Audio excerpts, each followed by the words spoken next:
Salam sejahtera Malaysia. Wow, baru sebentar tadi saya membaca satu artikel yang telah diakui oleh Anwar Musa sendiri. Anwar Musa sendiri telah mendedahkan kepada umum. Ini bukan alang-alang ini. Anwar Musa ini dia bekas menteri. Dia juga bekas orang antara yang paling besar di dalam UMNO. Beliau juga orang yang selalu mendapat perhatian kerana beliau suka menyatakan kebenaran. Beliau suka menyatakan kebenaran. Beliau tidak takut dan selalu menyatakan kebenaran. Okey, jadi kerana itu dia rasa sekarang ada ura-ura dia rasa dia tidak akan dicalonkan sebagai calon untuk Barisan Nasional UMNO pada pilihan raya ini. Kerana itu nampak gaya macam seolah-olah dia sudah putus asa, dan akhirnya di dalam pengakuan itu dia berkata UMNO seakan-akan telah memilih calon-calon tidak mengikut perlembagaan parti, di mana walaupun ahli majlis tertinggi dan majlis kerja tertinggi UMNO sudah pun mungkin sudah pun menyenaraikan bakal calon untuk pilihan raya, tetapi ada kuasa yang lebih besar daripada mereka yang memotong, mencantas memancung semua yang tak patutlah. Jadi dia kata, Anwar Musa kata, pemilihan itu tidak berdasarkan, tidak mengikut kepada perlembagaan UMNO. Wow, ini satu perkara yang sangat mengejutkan.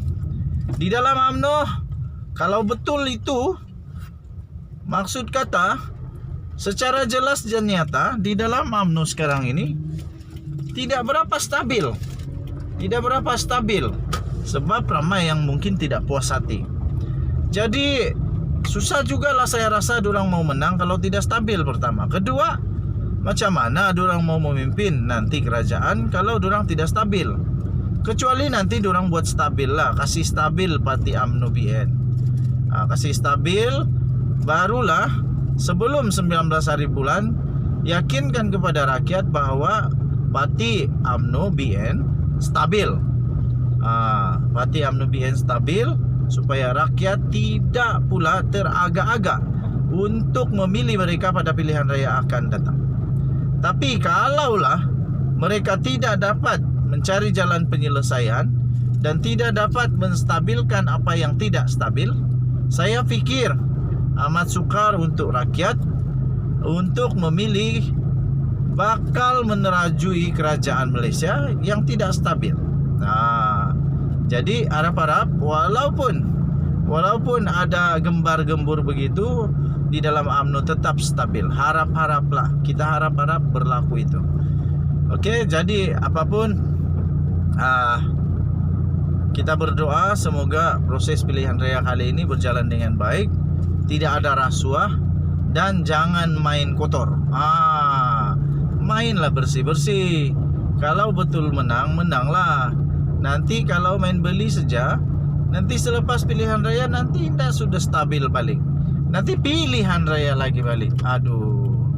Nanti yang pening rakyat jelata. Denyut nadi suara rakyat terus bergema di channel ini.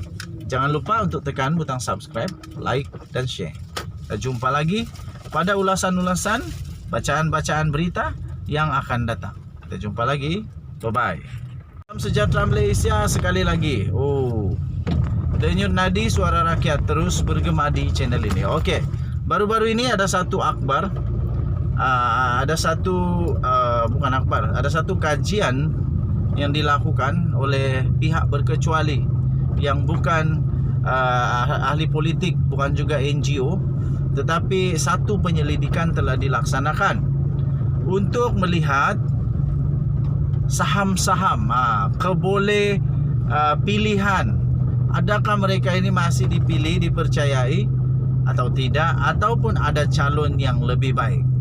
Yaitu kajian yang mereka buat adalah siapakah yang paling sesuai untuk jadi Perdana Menteri ke-10 Malaysia?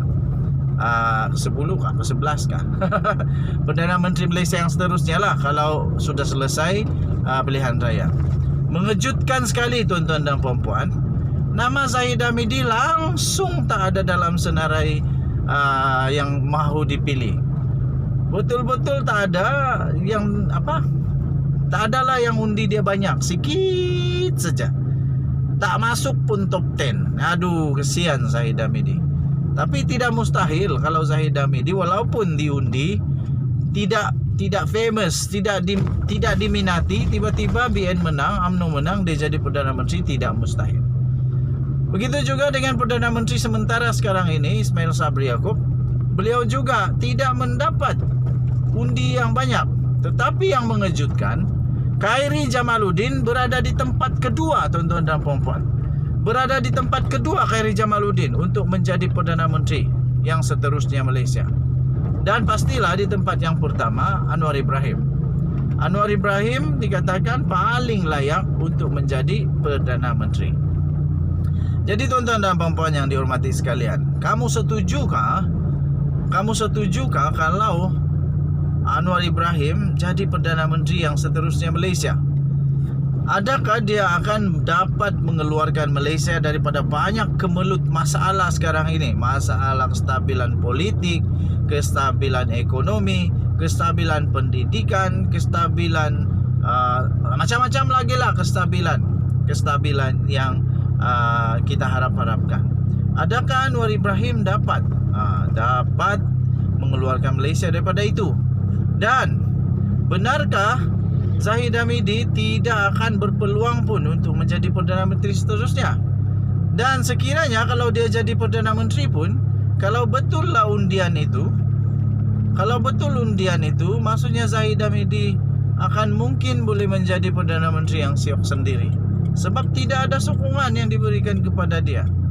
Bayangkan saja kalau dia jadi Perdana Menteri, tapi dia paling tak diminati jadi Perdana Menteri dalam undian tersebut. Apa akan terjadi kepada Zahid Hamidi? Pastinya sangat-sangat kesianlah. Sebab dia tidak diminati. Tapi selalunya walaupun tidak diminati, kalau sudah jadi Perdana Menteri, itu akan jadi minat besar. Tapi yang penting dulu ialah dapatkah Zahid Hamidi menjadi ketua di dalam perjuangan kali ini untuk membawa UMNO Barisan Nasional menang, dan seterusnya dapat menyelamatkan mereka daripada didakwa seperti yang Zahid Hamidi ucapkan di dalam ucapan beliau itu. Okey, so saya sebagai admin The Twin TV, hentikanlah semua pendakwaan itu. Jangan lagi lah pakai badan-badan kehakiman undang-undang negara Malaysia untuk kepentingan politik sendiri. Kalau ada berlaku, kalau tiada baguslah, kalau ada hentikanlah. Satu, berdosa. Kedua, tak baik, tak bermoral. Ketiganya ialah menyusahkan rakyat. Okey, so apa pendapat kamu? Boleh tinggalkan komen. Apa komen kamu? Sila tinggalkan komen. Denyut Nadi, Suara Rakyat terus bergema di channel ini. Bye-bye.